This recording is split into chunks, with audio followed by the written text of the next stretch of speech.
Welcome back. Welcome back. with it. You know what I mean? I don't know. It's just whatever. Um, something about distractions. Or is this gonna be someone who's gonna put distractions in your road, or I don't know. Let's see this. Sound the horns. Or someone's trying to delay you, or by asking you to take on their problems. Something. Or maybe the lesson is that you Uh are the one. oh. Them engines is roaring.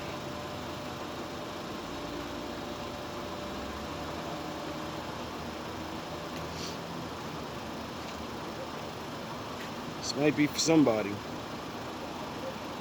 But sounds familiar.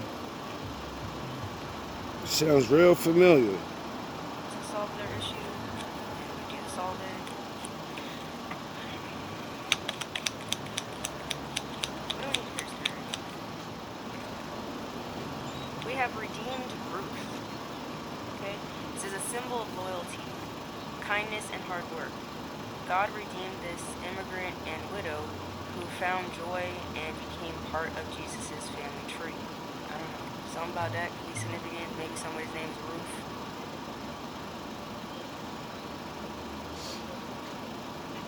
Or someone needs to look up this story. Fun fact about the Bible. Did you know Ruth? And I believe his name was Jesus, I always forget his name. It's such a weird name. Anyway, this man in the Lord, right? Big dog. Takes this foreign woman in, right? I already did the story on her. And because of her faith, and she was connected to another Israelite woman because it was her stepdaughter. He marries her into the bloodline, right? And then she accidentally, well, she didn't accidentally, but the Lord rewarded her for her services by marrying her into the bloodline. But she didn't just marry anybody. She married the dude that had the blood that was going to carry on David's line. And the next generation after her was the guy everybody likes to call upon. My daddy. Everybody like calling him, but don't even know his grandparents, do you? You don't even know his grandparents, do you? But you love Jesus. Whose grandparents?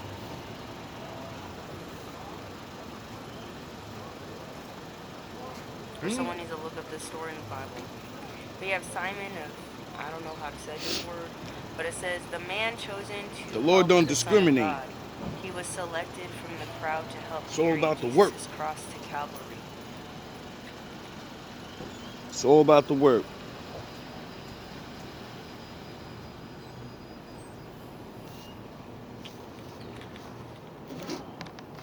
Something about your loyalty, your hard work, your kindness, it's all going to pay off, basically. But I feel like whoever I'm speaking to, you do this naturally, right? You do these things without asking for anything in return, right? There's something about a Q&A. Someone here might want to come in and ask you questions and get answers, or maybe someone knows that you're the person to ask because you're the one with the answers, okay? Or this is what this person feels like, right?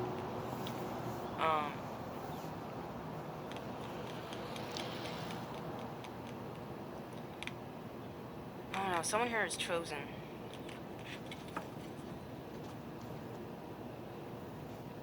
It ain't Ruth. I'm also getting like chosen to carry burdens or something. But it's an honor.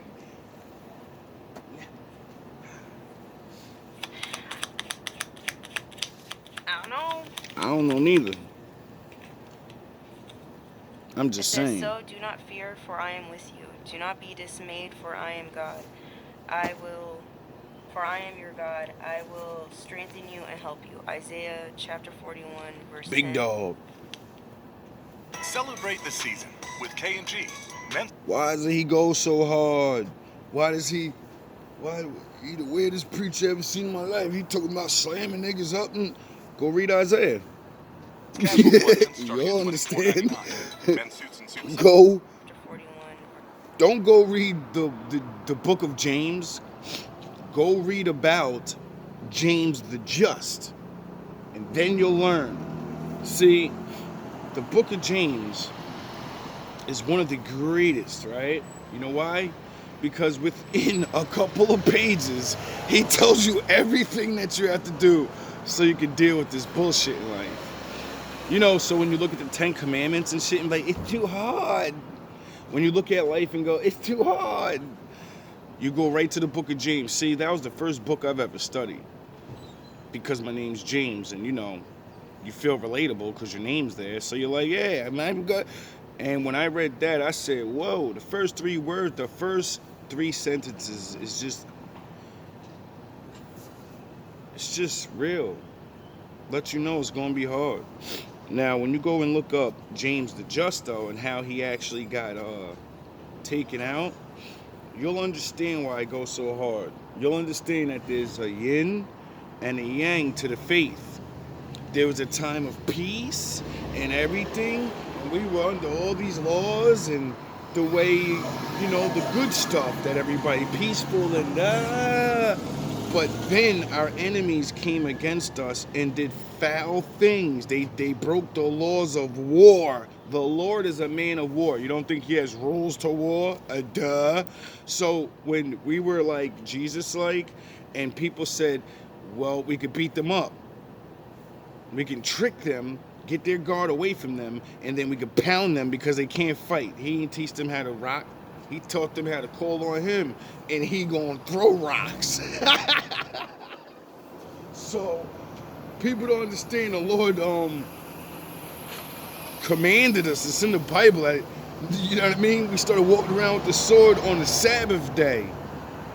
We was carrying it. We was going to praise the Lord with the weapons on us because they learned about the Sabbath day and they said, oh, they pray to their God and they leave all their weapons at home. Go get them. Go get them while they're in their little place and so the Lord said, nah, dog, strap up. Strap up. Like, you know what I mean? Y'all gotta look at the Bible. See, I look at the Bible in a ghetto way. Why? Because I was raised in the ghetto. And then I got out of the ghetto, and then I said, shit, it's the same thing. They just called different words. And y'all butted the stories up, and nobody looks at the real shit. And then, you know, when it's time to get busy, everybody talking about, Daddy, help me, Daddy, Daddy. And y'all be forgetting that, what the fuck did 15-year-old David do? He called on Daddy, and he got busy, nigga. He got busy. Chapter 41, verse 10. What? You know, I'm only saying what's in there. Whoever I'm speaking to, you have nothing to fear. Could be wrong, though. I could be wrong. I feel My like what this is understanding saying could is, be like, off. chosen ones don't have, if you believe in that label, not everyone does. But, your life has not been easy. And that's on purpose, right? Yep. I finally figured it out last night. I'm thinking to myself, well, you know you can ask the Lord anything, and you know you get the answers when you finally deserve it. So I asked him, because I could always ask, you know, why the fuck is my life so hard? Why has it got to be like this? And then I realized, one, because I could teach now, because I've been through it. No one can fucking tell me I'm wrong. You nigga, you ain't survived through what I survived through, so of course I know how to fucking talk about it. And then two, the most important, I always ask, why you keep me alone so much? Why the fuck most of my life I've been alone? That shit don't make no sense. And then I realized it's because I'm one of you. I'm a man, I have flesh. So if I had friends and nobody betrayed me and a good family and all this shit, I would have never found him and then stayed following him. I would have did what everybody else does. You find him, and then you go back to regular life, and then you know I would have never became a priest. I would have never became what I am. I wouldn't have all this knowledge about the Lord. I wouldn't have talked to all those people. I wouldn't have helped all those people. I needed to be alone all this time because that's how it goes, like, unfortunately. And I know it now because when I studied all these other guys and the samurais and the ninjas and the King Kamehamehas and all these guys around the world, all these African Zulu super tribes and all these motherfuckers from Europe, these white dudes that believed in the Most High, all the most greatest men in the world, all the greatest priests, all the blah, blah, blah, blah. You have to be alone. Because that's where the Most High is. The unknown.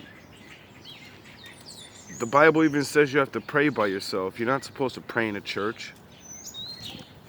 You're supposed to go by yourself in a room or wherever, but you're supposed to be by yourself and you're supposed to talk to the Lord. It's supposed to be a private thing. So, when I connect all these things, I finally understood. I said, yo, dog, you talk to the Lord all day. You speak and think all day. You never stop. You sound the horns. You never stop. And it's only because you're alone. Because you studied so much and then you wanted to show so much. And then because he didn't let you just see people because he was getting you ready. It's like cooking dinner. Nigga, you can't just... He ain't cooking no fucking... You know what I mean? No microwave dinner. Most High cooked that realness. That old school 5 hours it take you to really cook. That's just the meat. You know what I'm saying? Y'all don't know nothing about that. Y'all ain't from that era. Everything get done in an hour. I'm from the era where my mom and my grandma used to be in there all day, dog. Sometimes leave that shit overnight. Start at nighttime, let it simmer and all this extra ingredients and tricks and all this, and then you take it out and you let it marinate, and then you didn't, like, y'all don't know nothing about that. Everything's so fast now. That's why our brains move fast. That's why we don't be alone. We don't know how to slow the fuck down because everything around us is going and going and going and going. So we think we gotta go and go and go. You ain't going nowhere. You ever notice that? Everybody's in a rush to go nowhere. To go nowhere. I noticed that shit when I used to get off work. As I got older and I traveled to all these different places, I started noticing. I say, yo, when people go to work, niggas is driving like fucking bozos. Slow to the motherfucker, right? But afterward, everybody trying to go home. What the fuck are you going home to do, though? Nothing. Ain't not one of you niggas is doing nothing when you go home. Even myself, so you know what I'm saying? It's right on Zoom home. But I noticed I did when I had my bike. Well, I still do, but I used to... And I'd be like... I started catching myself like, yo, what the fuck are you zooming home for? Where are you going? You're going home to do nothing. Take a shower, relax, eat, and fucking probably go to sleep, watch TV or some bullshit. You damn near crashing into people. You honk your horns. Niggas is cursing out the window because you want to go home and you running lights and then you almost crashing and somebody almost crashing you. I'm like, yo, people's brains are so fucked up that they don't know that after work, everybody's supposed to be like on the most calmest shit. The road's supposed to be the most calmest after work, nigga. Everybody's supposed to be tired, like, finally, I fucking get to go home. I don't want to go see her fucking face again. And go deal with these kids, god damn it. Y'all be rushing home to go argue with y'all kids and wives and shit. I could see if you were going home to a happy family and everything. Alright, great, then yeah. But y'all niggas be going home to nothing. I'm like, yo, what are you rushing home for? Why are you rushing home? You're missing beautiful shit. Like when I used to take my pictures all the time, that's what it was. I used to be walking to work or coming from home. And I'd take my fucking time and I'd just walk and I'd be like, just looking around. Just looking around instead of looking down or in my phone. I put my little fucking Mozart music or that shit that'll be playing, y'all, and I look around. You look around with some good music on, some classics or some, that meditation stuff I be playing out. Walk around the world and look. Look around at things, listening to that shit, and it changes everything. It's like a whole new world out here then. You know why? Because you don't pay attention to anything. You don't care about nothing. You care about certain things, and then that's why your life is dull and bland, because there's so much out here and you don't pay attention to it. So you can't, be happy. Like everybody, I noticed that. Like when in many of my videos, I said, my enemies must be really mad because I always smile the next day after any attack. Anyway, I'm always good the next day. Why? Because you only get attacked for so long and you have the rest of the day. So you go and see beautiful things and you see videos about funny things and old men falling and babies throwing up on people and dogs fucking barking and knocking your dishes down. You go look at those things and it makes you laugh. You get it? Mental alchemy. See, this is what I be trying to tell y'all. It's literally that easy. Music with no words that are good vibrations change your mood automatically. You could be as mad as you fucking want to be. You put that calm shit on, watch how quickly you calm down. Because why? As you're mad, you're going to be thinking of that situation. I want to get busy and I don't like this person. Put that fucking calm music on and watch how quickly your thought starts changing. And you're going to understand what I mean about the power of music. You'll get it. You'll understand then, because you'll do it to yourself and you'll be like, oh shit, this is what they've been doing to us? Is this why they only put this type of shit on all day? Because it affects my mood. And when I think about things, I got ding, ding, ding, ding, ding, ding, ding, and then bam, bam, picky, picky, picky. All niggas ain't shit, all bitches ain't shit. When you got that in your goddamn head, you can't think straight. Why do you think I put all these different instrumentals, long hour, 2-hour instrumentals about like real shit? Different cultures of things. Not just, let's play fucking hip-hop, slow music, and fucking city jazz. And no, I'm showing you niggas the shit from all around the world. Why? Because all these different sounds, all these different instruments carry different frequencies. The frequencies that change me. Get me up, get me moving. I learned that a long time ago that, music does so much for you. That's why I like different music. That's why I play out all this different music. Do I listen to all of this shit all the time? No, I listen to rap majority of the time. I listen to myself majority of the time. But when I want to change vibrations, when I want to get through certain shit, when I want to beast through the pain, we go play them rock songs. Go play them, whatever it is that I like. Old school fucking Last Dragon, Golden Glow, Bruce Leroy, it's inside you. Because the shit works.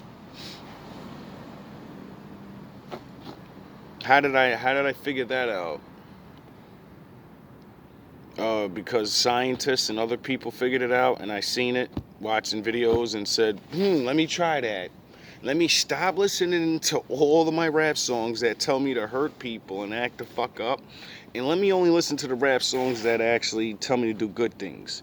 And that's when I started realizing the difference in rappers and niggas that rap. That's why my catalog of my forefather rappers, there's so many more songs I know and like.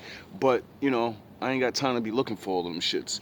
And if you look in that category of thing, you'll see it's Pac, J, M, fucking Wayne, Kanye, all real songs. What the fuck are all those songs about? Real life. Having to stand up for something, having to make yourself something, having to believe in God and, become one.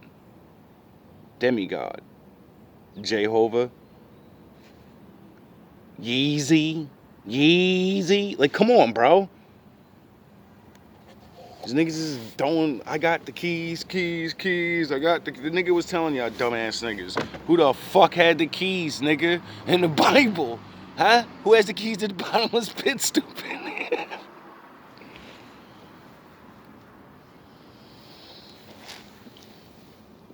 The Most High is in everything. The Most High is everywhere. Ah, man, this winter is like weird, bro. This hot, cold shit got me on some other shit. Then I'm drinking these coffees. Everybody keep talking about this retrograde shit. And I seen a really good video. Shout out Queen. Explaining this stuff that I don't know all this stuff. Like, this shit, this spiritual stuff is like different.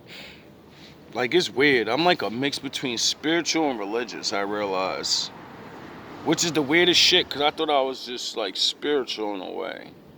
Because I don't believe in organized religion, because, you know, the Bible says this is not a religion. This is laws and commandments. Once I read that, I said, wait up.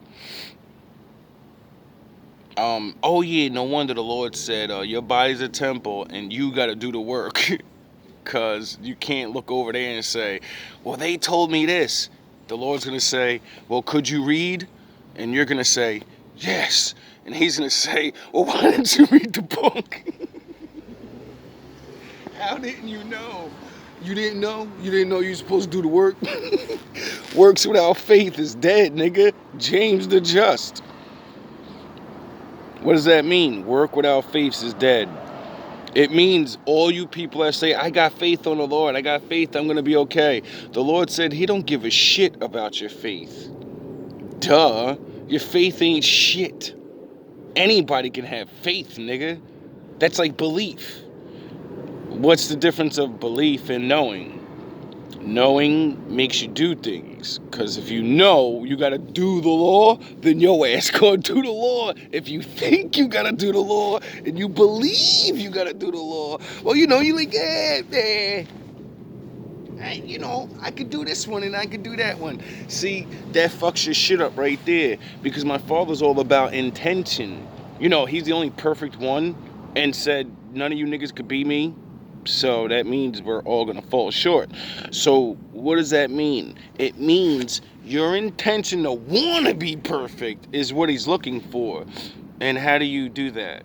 You can't faith it. You have to fucking do it. You have to show him, look, I'm going to go as hard as I can. Help me, please, because I don't want to do this shit. This shit is hard. People are watching me and laughing. Get it? If no man was ever perfect in the Bible, then why did he bless all the men? Because their faith made them do works. They did the law. And the Lord looked around and said, well, no one else is doing it as hard as he is, so he's the best. You're the one. Even though you don't do everything, you're the one. Because none of them want to try to be. Get it? Your intentions. It's how it works. Sometimes you could be the best and not really be the greatest. It's just that you're willing to, you know, go in longer, suffer more. And the other guy doesn't. That was what made Muhammad Ali great. Y'all don't know that? Y'all didn't understand what the rope-a-dope was? The rope-a-dope is the easiest and common sense science trick of boxing. You're very big, you're a heavyweight. You're a bigger man. Scientifically, you have more weight, which means you generate a lot of power. The things that generate a lot of power lose a lot of strength faster. So what did he do? He trained on how to take a punch, take the punches, block, sound a horn, block, block, block, take punches, block, block, block. And then what happens? You get tired, and then you can't defend yourself no more. And then he pummels you. Period. He doesn't need to be better than you. He just needs to understand how you fight so I can keep blocking your shit. Oh, block, block. Oh, damn, you hit me. Oh, damn, you hit me. But I could take it. I'm going to keep taking it. I'm going to keep setting you up. I'm going to get you tired. And then it doesn't matter about skills no more. A baby could beat a man. Get it? A 15-year-old could beat a man up. If the grown man's tired as hell and he's all gassed out. There's nothing you can do. You get it? Why was Mayweather so good? Because that's what he kept doing to people. He kept telling people to their face, I'm gonna box you, dog. We ain't fighting. This is not street fighting, nigga. This is not Mike Tyson days. I'm not Mike Tyson. I am all of these dudes, and I'm gonna use everything on you. And if you don't know how to really box, not fight, I'm gonna pummel you in front of these people. You could be this young Thundercat. I'm younger than you. I'm gonna beat your ribs up and I'm gonna evade you. What was Mayweather doing? He was just jabbing niggas in the first 3 rounds. Why? Sizing them up, slowing them down. That's all he kept doing the whole time. Then that second or third round, as soon as he seen you go, that's when he started coming, doing the counter punches, start coming in on you. Why? Because he knows you're dumb and you already gassed yourself out. Why? Because he watched your footage and he seen your fights and he said, oh shit, he never went to the 5th round. This guy, he's so good. Get it? Not he's so trash. This nigga is so good. He be knocking dudes out by the 3rd round a time. Or he knocks you out in the 1st round a time. I have to make him go 3 rounds, definitely. And I can't let him touch me the whole 3 rounds. But I gotta get him to swing. Because after that, he knows the reality of life. You ain't built to go no more, nigga. Your training you ain't trained to go past. You could be the Olympic fucking crazy guy, but you only got 3 rounds. You're only God for 3 rounds. And then once we realize how long you can hit Super Saiyan for, we just take you to that 4th round, and then we know you're gonna drain, and then I'm gonna pummel you. Get it? That's what Goku, that's how he beat most of the people. Get it? How you defeat a woman.